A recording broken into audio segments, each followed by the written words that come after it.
የተከበራችሁ የፈታ ቤተሰቦች በእያላችሁበት ሰላምታችን ይድረሳችሁ። ከፈታ ዴሊ ለሐሙስ የረፋድ መረጃ ወደ እናንተ ልናደርስ ተገኝተናል። እንደተለመደው መረጃውን በቅድሚያ በማስተዋወቅ እንጀምር። ጀነራሉ ተገምግመዋል።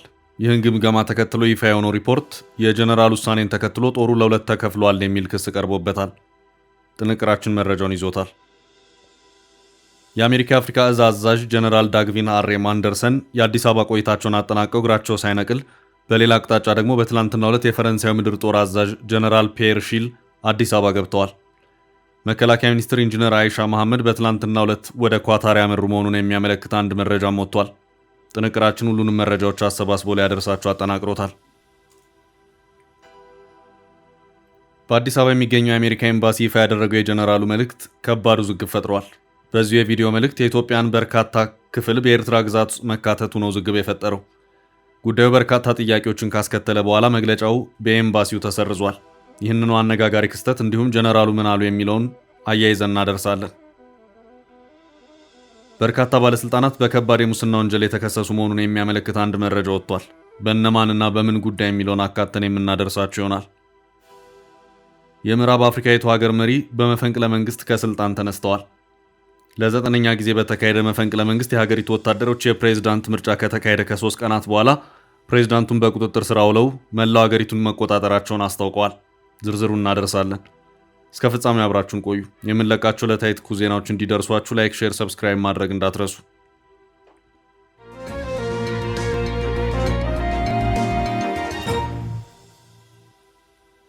በጀነራሉ ጦሩ ለሁለት ተከፍሏል። ሪፖርቱ ዓለም አቀፍ የትግራይ ምሁራን ማህበር አዲስ ይፋ ባደረገው መግለጫ በጀነራል ታደሰ ወረደ የሚመራ የትግራይ ጊዜያዊ አስተዳደር የ8 ወራት ቆይታን መገምገሙን ገልጿል። የተፈናቃዮች ጉዳይን ጨምሮ በክልሉ በዋነኛነት እየተነሱ ያሉ ጥያቄዎች በፕሪቶሪያ የሰላም ስምምነት ስር መፍትሄ ሊያገኙ ይገባቸዋል ያለው መግለጫው የጊዜያዊ አስተዳደሩ የ8 ወራት ቆይታን በተመለከተ ሰፊ ሪፖርት አቅርቧል። ጀነራል ታደሰ ወረደ የሚመሩት አስተዳደር ላይ ጠንከር ያለ ትችቱን ያቀረበው ሪፖርት የሚዲያ ነጻነትን በማፈን እንዲሁም የተቃዋሚ ፖለቲካ ፓርቲዎችን እንቅስቃሴ በማስተጓጎል ከሷል። ይህም ከሰላም ስምምነቱ መርህ በተቃራኒ አቅጣጫ መሆኑን አመልክቷል። አስተዳደሩ ከጊዜ ወደ ጊዜ አግላይ እየሆነ መጥቷል፣ በህዝብ ተቋማት ላይ ያልተገባ ኃይል እርምጃዎችን ወስዷል ሲል የትግራይ ምሁራን ማህበር እንዲሁ ክሱን አሰምቷል። የጀነራል ታደሰ ወረደ አስተዳደር ባለፉት 8 ወራት የህብረተሰቡን ህጋዊ ጥያቄዎች በኃይል ምላሽ ሲሰጥ ቆይቷል ሲል መግለጫው ተችቷል። ይህ የኃይል አካሄድ የትግራይ ጸጥታ ኃይሎችን ለሁለት ከፍሏል ያለ ሲሆን አሁን ላይ ክፍፍሉ እየተባባሰ መምጣቱን መግለጫው አጽንኦት ሰጥቷል። የፖለቲካና ወታደራዊ አመራሮች የጊዜያዊ አስተዳደር ውሳኔ አሰጣጥን ተቆጣጥረውት ቆይተዋል ያለው መግለጫው የጸጥታ ኃይሎች በአስተዳደራዊ ጉዳዮች ጣልቃ በመገባት የፕሪቶሪያ የሰላም ስምምነቱን ወደ ጎን ተገፍቷል ሲል የትግራይ ምሁራን ማህበር GCTS አመልክቷል። መግለጫው አክሎም ከፌዴራል መንግስቱ ጋር ያለው ልዩነት እየሰፋ መጥቶ ውጥረት ዳግም ተፈጥሯል ሲል ገልጿል። ይህም በአስተዳደሩና በፌዴራል መንግስቱ መካከል አለመተማመንን በማስፋት ማህበራዊና ፖለቲካዊ ዝግቦችን እያጠናከሩና ህዝብ ወደ ግጭት የመመለሱን ስጋት እየጨመሩ ይገኛል። የትግራይ ምሁራን ማህበር በዚሁ መግለጫው ይህ ልዩነት በአፋጣኝ መፍትሄ ካልተበጀለት በክልል ውስጥ ያለው መከፋፈል ወደ ሌላ ዙር ግጭት ይመራል ሲል አስጠንቅቋል። የትግራይ ምሁራን ማህበር የትግራይ ጊዜያዊ አስተዳደር ካለፈው ጊዜያዊ አስተዳደር እንዲሁ አሁን ላይ ከተፈጠሩ ጉድለቶች ተሞክሮ ወስዶ ራሱን ለፍትሐዊና ነፃ ምርጫ ሊያዘጋጅ ይገባል ሲል አሳስቧል። በሌላ በኩል ባለፈው ዓመት መጋቢት 12 2015 ዓ.ም የመጀመሪያው የክልሉ ጊዜያዊ አስተዳደር ፕሬዝዳንት ሆነው የተሾሙት አቶ ጌታቸው ረዳ ከኃላፊነት መሰናበታቸው ከተገለጸ ከአንድ ቀን በኋላ ጀነራል ታደሰ ወረደ የትግራይ ክልል ጊዜያዊ አስተዳደር ሆኖ መሾማቸው ይታወቃል። ጀነራሉ ከተሾሙ 8 ወራትን ያስቆጠሩ ሲሆን በክልሉ ዳግም የግጭት ስጋት ተፈጥሮ በፌዴራል መንግስቱና በህወሓት በኩል ክሶች እየቀረቡ ይገኛሉ።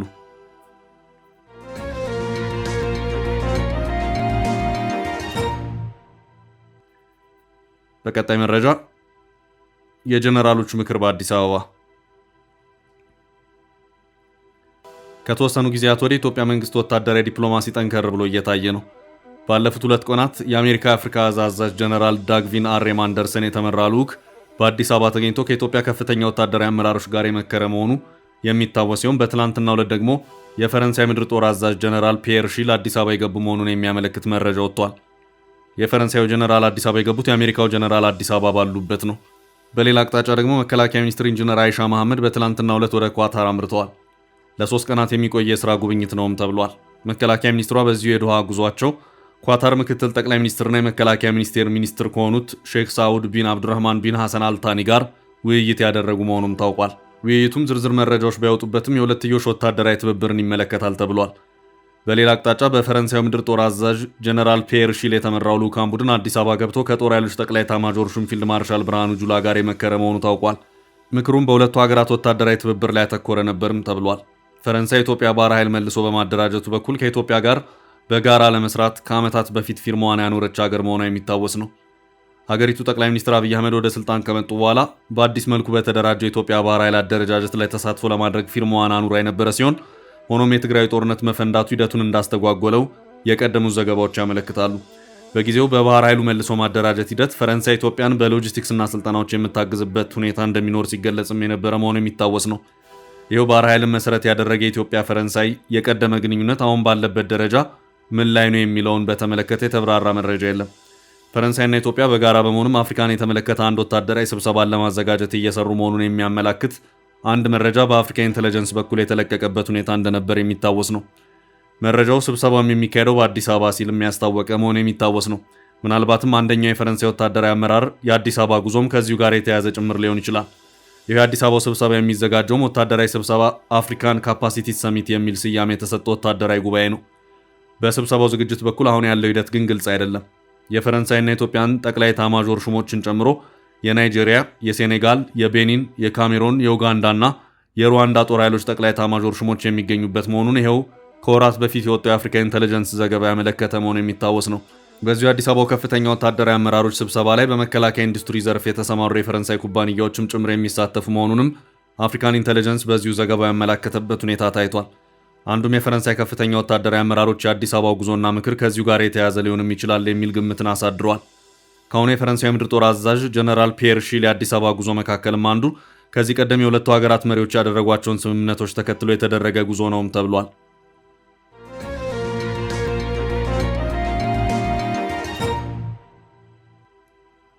በቀጣይ ርዕሳችን የኢትዮጵያን ግዛት ለኤርትራ የአሜሪካው አወዛጋቢ ካርታ። በአዲስ አበባ የሚገኘው የአሜሪካ ኤምባሲ ይፋ ያደረገው የጀነራሉ መልእክት ከባድ ውዝግብ ፈጥሯል። በዚህ የቪዲዮ መልእክት የኢትዮጵያን በርካታ ክፍል በኤርትራ ግዛት ውስጥ መካተቱ ነው ውዝግብ የፈጠረው። ጉዳዩ በርካታ ጥያቄዎችን ካስከተለ በኋላ መግለጫው በኤምባሲው ተሰርዟል። ከጠቅላይ ሚኒስትር አብይ አህመድና ከፊልድ ማርሻል ብርሃኑ ጁላ ጋር በተከታታይ መከሩት የአሜሪካ አፍሪካ አዛዥ ጀነራል ዳግቪን አንደርሰን መልእክታቸው የተላለፈበት መግለጫ ከኢትዮጵያ ኤርትራ ካርታ ጋር በተያያዘው ውዝግብ ፈጥሯል። የአወዛጋቢ ካርታ ከፍተኛውን ትኩረት ከወሰደ በኋላ የኤምባሲው መግለጫ ተሰርዟል። የአሜሪካ ኤምባሲ ይፋ ያደረገው ይህ ካርታ በርካታ የሰሜን ኢትዮጵያ አካባቢዎችን ወደ ኤርትራ ያጠቃለለና ከፍተኛ ውዝግብ ያስከተለ ነው። ከሰሞንኛ የኢትዮ ኤርትራ ውጥረት ጋር በተያያዘ ይህ ካርታ በማህበራዊ ሚዲያ ገጾች በስፋት የመነጋገሪያ አጀንዳ ሆኖም እያነጋገረ ይገኛል። በኤርትራውያን አክቲቪስቶች በኩል ለዚሁ ካርታ ከፍተኛ ድጋፍ የሚቸሩ በርካታ ልጥፎች እየተዘዋወሩ ሲሆን፣ በሌላ በኩል የአሜሪካ ኤምባሲ መግለጫውን መሰረዙ ጥሩ እርምጃ መሆኑን የጠቀሱና በጉዳዩ ላይ ግልጽ ማብራሪያ ኤምባሲው እንዲሰጥ የሚጠይቁ መልእክቶች ከኢትዮጵያ በኩል እየተሰሙ ይገኛሉ። ይህ ካርታ እንደ ኢትዮጵያ ሁሉ የጎረቤት ሀገር ሱዳንንም አሁናዊ ሁኔታ ያላማከለ ካርታ የተጠቀመ ሲሆን ሱዳንና ደቡብ ሱዳንን እንደ አንድ ሀገር አድርጎ አቅርቧል። ይህ በእንዲህ እንዳለ የአሜሪካ አፍሪካ አዛዥ ጀነራል ዳግቪን አንደርሰን የአሜሪካ መንግስት በአፍሪካ ቀንድ ቀጠና መረጋጋትን ለማረጋገጥ ያለውን ቁርጠኝነት ለማሳየት በዚህ ሳምንት አዲስ አበባን መጎብኘታቸውን በአዲስ አበባ የሚገኘው የአሜሪካ ኤምባሲ በዚሁ መግለጫው አመልክቷል። ጀነራል አንደርሰን በቆይታቸው ከጠቅላይ ሚኒስትር አብይ አህመድና ከኢፌዴሪ ጦር ኃይሎች ጠቅላይ ኤታማዦር ሹም ፊልድ ማርሻል ብርሃኑ ጁላ ጋር ጨምሮ ከኢትዮጵያ ከፍተኛ የመንግስትና የጦር አመራሮች ጋር መወያየታቸው ተገልጿል። ኤምባሲው ባሰራጨው በዚሁ ቪዲዮ ጀነራል አንደርሰን ወደ ኢትዮጵያ የመጡበት ዋነኛ ምክንያት የጋራ ስጋቶች በመኖራቸው እንደሆነ ገልጸዋል። ጀነራሉ ሲናገሩም ዛሬ እዚህ የመጣሁበት ዋነኛ ምክንያት የጋራ ስጋቶች ስላሉና ያሉት ጀነራል አንደርሰን እነዚህን ስጋቶች በአንድነት ለመፍታት አፍሪካውያን አጋሮቻችንን ለማብቃት እዚህ ተገኝተናል ብለዋል። በጉብኝታቸው ከጠቅላይ ሚኒስትር አብይ አህመድ ጋር መገናኘታቸውን ያረጋገጡት አዛዡ በጋራ ስጋት በሆነው ሀገር አቋራጭ ሽብርተኝነትና ለቀጠናው መረጋጋት በጋራ እንዴት አስተዋጽኦ ማድረግ እንደምንችል ላይ መወያየት ችለናል ሲሉ አስረድተዋል። ጀነራሉ አክሎም ኢትዮጵያ ለእነዚህ ሁለት ጉዳዮች ሽብርተኝነትን መዋጋትና መረጋጋት ወሳኝ ሀገር ናት ሲሉ የኢትዮጵያን ቁልፍ ሚና አጉልተዋል። በምስራቅ አፍሪካ በሳህልና በምዕራብ አፍሪካ የባህር ዳርቻ ክልሎች እየጨመረ የመጣውን የአሸባሪዎች እንቅስቃሴ ለመዋጋት የሚደረገው የጋራ ጥረት ከመቼውም ጊዜ በላይ አስፈላጊ መሆኑን የገለጹት ጀነራል ሐሰን ይህን ውይይት ከኢትዮጵያ አመራሮችና ከአፍሪካ ህብረት ጋር አጠናክረው እንደሚቀጥሉ ተናግረዋል። ኤምባሲው ያሰራጨው ቪዲዮ ጀነራሉ ከፊልድ ማርሻል ብርሃኑ ጁላ ጋር ስጦታ ሲለዋወጡም ያሳያል።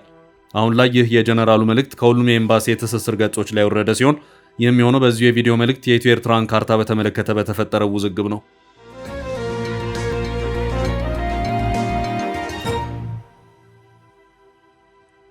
በቀጣይ መረጃ የዋይት ሃውሱ አቅራቢያ ተኩስ። በአሜሪካ በነጩ ቤተ መንግስት አቅራቢያ የተኩስ ሩምታ ከባድ ድንጋጤን ፈጥሯል። ትናንት ረቡዕ ከሰዓት በኋላ በዋሽንግተን ዲሲ ከዋይት ሃውስ ጥቂት ርቀት ላይ በሚገኘው የፋራጉት ሜትሮ ጣቢያ አቅራቢያ በሁለት የብሔራዊ ጥበቃ አባላት ላይ ተኩስ ተከፍቷል። የዋሽንግተን ከንቲባ ጥቃቱ የታቀደ ጥቃት ነው ብለውታል። በተኩስ ልውውጡ የተጎዱት ብሔራዊ ጠባቂ ወታደሮች በአሳሳቢ የጤና ሁኔታ እንደሚገኙ ተናግረዋል።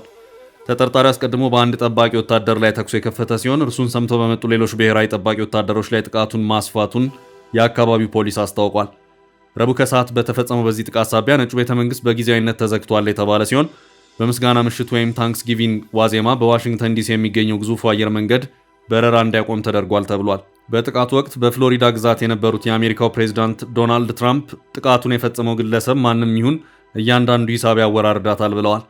ቢቢሲ እና ሲቢኤስ የተሰኙ መገናኛ ብዙሃን ደርሶኛል ባሉት መረጃ በአውሮፓውያን 2021 ወደ አሜሪካ የገባውን ራህማኑላ ላካዋንዋል የተሰኘ አፍጋኒስታናዊ ግለሰብ አሜሪካ ለጥቃቱ ተጠርጣሪ አድርገዋለች ብለዋል። በተፈጠረው ግብግብ ተጠርጣሪው በጥይት መቁሰሉ ተረጋግጧል። ሲቢኤስ ኒውስ የህግ አስከባሪ ምንጮቹን ዋቢ አድርጎ እንደዘገበው ተጠርጣሪው በቦታው 4 ጊዜ ተመቷል። ፖሊስ በአሁኑ ሰዓት ተጠርጣሪው በቁጥጥር ስር ሆኖ ሆስፒታል ውስጥ የህክምና እርዳታ እየተደረገለት መሆኑን አስታውቋል። ዶናልድ ትራምፕ ጥቃቱን የፈጸመው ዋጋውን መክፈሉ ባይቀርም ለብሔራዊ ጠባቂዎቻችን ድህነት ወደ ፈጣሪያችን እንጸልይ ሲሉ በትሩዝ ገጻቸው መልእክት አጋርተዋል።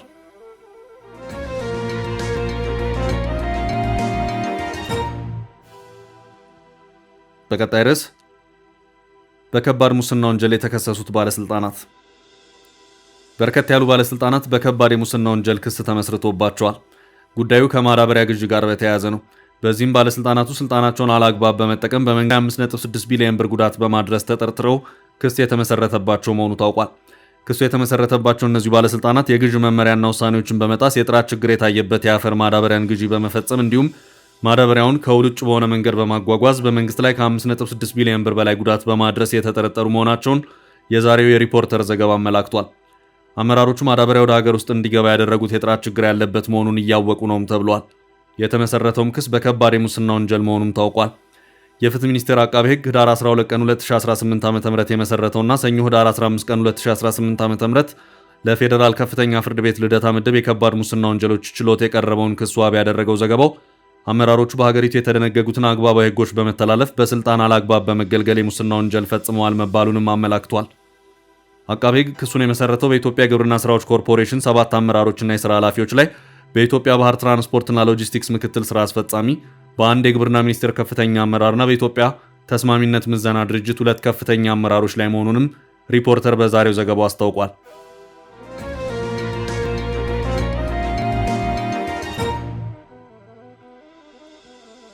በቀጣይ መረጃ የአልሸባብ አስገራሚ ድርጊት። የሽብር አባላቱ በሶማሊያ ብሔራዊ መታወቂያ እያወጡ ነው። በሶማሊያ የሽብር ቡድን የሆነው አልሸባብ አስገራሚ ድርጊት እያነጋገረ ነው። አልሸባብ አባላቱ አዲሱ ሶማሊያ ብሔራዊ መታወቂያ ካርድ እንዲያወጡ ትዕዛዝ ማስተላለፉ ተነገረ። የሶማሊያ የደህንነት ተቋማት የአልሸባብ አባላት ብሔራዊ መታወቂያ እንዲያወጡ መታዘዛቸውን እንዳሳወቋቸው የሶማሊያው ፕሬዝዳንት ሐሰን ሼክ መሐመድ በሳምንቱ ማክሰኞ ገልጸዋል። በሶማሊያ ቀጣዩን ሀገራዊና የመጀመሪያውን የውክልና ምርጫ ተከትሎ ብሔራዊ መታወቂያ መስጠት የሚጀመርበትን ሁኔታ አስመልክቶ በተካሄደ ስብሰባ ላይ ንግግር ያደረጉት ፕሬዝዳንቱ አስገራሚውን ጉዳይ አንስተዋል።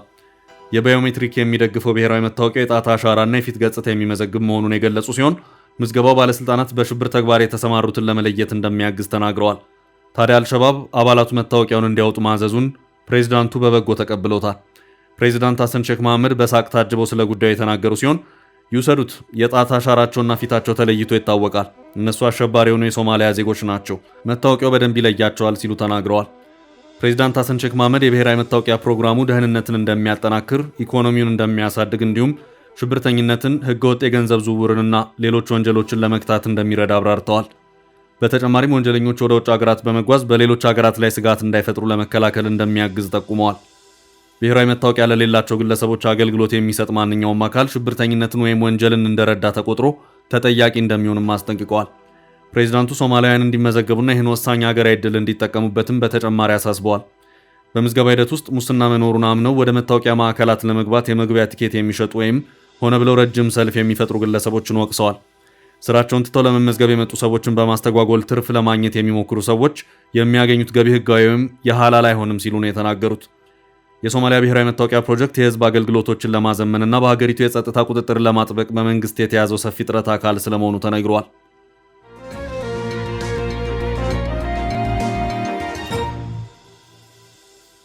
በቀጣይ ርዕስ አነጋጋሪው መፈንቅለ መንግስት። የጊኒ ቢሳው ወታደሮች በሀገሪቱ የፕሬዝዳንት ምርጫ ከተካሄደ ከ3 ቀናት በኋላ ፕሬዝዳንቱን በቁጥጥር ስር አውለው መላው ሀገሪቱን መቆጣጠራቸውን አስታውቀዋል። የጦር መኮንኖቹ ፕሬዝዳንት ኦማሮ ሲሶኮ ኤምባሎን መያዛቸውን ያስታወቁት ረቡዕ ከሰዓት በኋላ በዋና ከተማዋ ቢሳው በፕሬዝዳንታዊ ቤተ መንግስት ውስጥ ከባድ ተኩስ ከተሰማ በኋላ ነው። ወታደሮቹ ዕለት የተካሄደውና ውጤቱ ዛሬ ሐሙስ ይታወቃል ተብሎ እየተጠበቀ የነበረውን የምርጫ ሂደት በማገድ ሁሉንም የሀገሪቱን ድንበሮች እንዲዘጉ ማዘዛቸውን አስታውቀዋል። የፕሬዝዳንቱ መታሰርና የወታደራዊ አመራሮች ስልጣን መያዝ የተሰማው በሀገሪቱ በተካሄደው ምርጫ ዋነኛ ተቃዋሚ ፖለቲከኛ ከውድድር ውጭ መደረጋቸው ከተሰማ ከ3 ቀናት በኋላ ነው። የምርጫ ውጤት ዛሬ ሐሙስ ይፋ ይደረጋል ተብሎ ሲጠበቅ ነበር። ፕሬዝዳንቱ ኦማሮ ሲሶኮ ኤምባሎ እንዲሁም ዋነኛ ተፎካካሪያቸው ፈርናንዶ ዲያዝም በምርጫው እንዳሸነፉ ገልጸዋል። በዋና ከተማ የሚኖሩ የዓይን እማኞች ረቡዕ ከሰዓት የተኩስ ድምፅ መሰማቱን ገልጸዋል። ሆኖም ግን ተኩሱ በማን እንደተጀመረና የሞቱ ሰዎች ስለመኖራቸው ግልጽ አይደለም። የፈረንሳይ ዜና ወኪል ኤኤፍፒ እንደዘገበው ስልጣን የተቆጣጠሩት ወታደራዊ መኮንኖች ኋላ ላይ በአገሪቱ ቴሌቪዥን ቀርበው ስርዓት አስከባሪ ከፍተኛ ወታደራዊ የዝ የተባለ አካል ተጨማሪ መግለጫ እስኪሰጥ ድረስ አገሪቱን እንደሚመራ አስታውቋል። ፕሬዝዳንቱን በቁጥጥራቸው ስር ያዋሉት ወታደሮች በተጨማሪም ህዝቡ እንዲረጋጋ አዘዋል። ከፕሬዝዳንቱ በተጨማሪ ሌሎች ሰዎች በወታደሮቹ ቁጥጥር ስር ውለው እንደሆነ እስካሁን የታወቀ ነገር የለም። ቀደም ሲል የፕሬዝዳንቱ ቃል አቀባይ የታጠቁ ሰዎች ኢላማ ያደረጉት ዕለት የተካሄደውን ምርጫ የመራው የምርጫ ኮሚሽን መስሪያ ቤት መሆኑንና ዓላማቸውም ኮሚሽኑ ያወዛጋቢው ምርጫ ውጤት እንዳያሳውቁ ለማድረግ ነው ብለው ነበር። በወታደሮቹ ቁጥጥር ስር የዋሉት የፕሬዝዳንት ኦማሮ ሲሶኮ ኤምባሎ በምርጫው ለሁለተኛ ዙር የስልጣን ዘመን የተወዳደሩ ሲሆን እርሳቸው መሆኑ ተፎካካሪያቸው ውጤቱ ከመታወቁ በፊት አሸናፊ መሆናቸውን ገልጸው ነበር። ጊኒ ቢሳው ከቅኝ ግዛት ከወጣች በኋላ ተደጋጋሚ መፈንቅለ መንግስትና ፖለቲካዊ አለመረጋጋት ሲያጋጥማት ቆይቷል። ጊኒ ቢሳው ወደ 2 ሚሊዮን ገደማ ነዋሪዎች አሏት። በፖርቹጋል ቅኝ በተገዛችው ጊኒ ቢሳው ከአውሮፓውያኑ 1980 ወዲህ 9 መፈንቅለ መንግስቶች ተካሂደዋል። ፕሬዝዳንቱ ኦማሮ ሲሶኮ ኤምባሎን ከስልጣን ለማውረድ 2 የመፈንቅለ መንግስት ሙከራዎች ተካሂደዋል። የመጨረሻው የመፈንቅለ መንግስት ሙከራ የነበረው ጥቅምት 2023 ነበር። ውድ ቤተሰቦቻችን ለዛሬ ያዝንላችሁን ርዕሰ ጉዳዮች እዚህ ላይ ቋጨን። ላይክ፣ ሼር እና ኮሜንት በማድረግ ለቻናላችን ድጋፋችሁን መግለጽ እንዳትዘነጉ እያልን ከሌሎች መረጃዎች ጋር ደግመን እስክንገናኝ ቸር ያሰማን ስንል ተሰናበትን።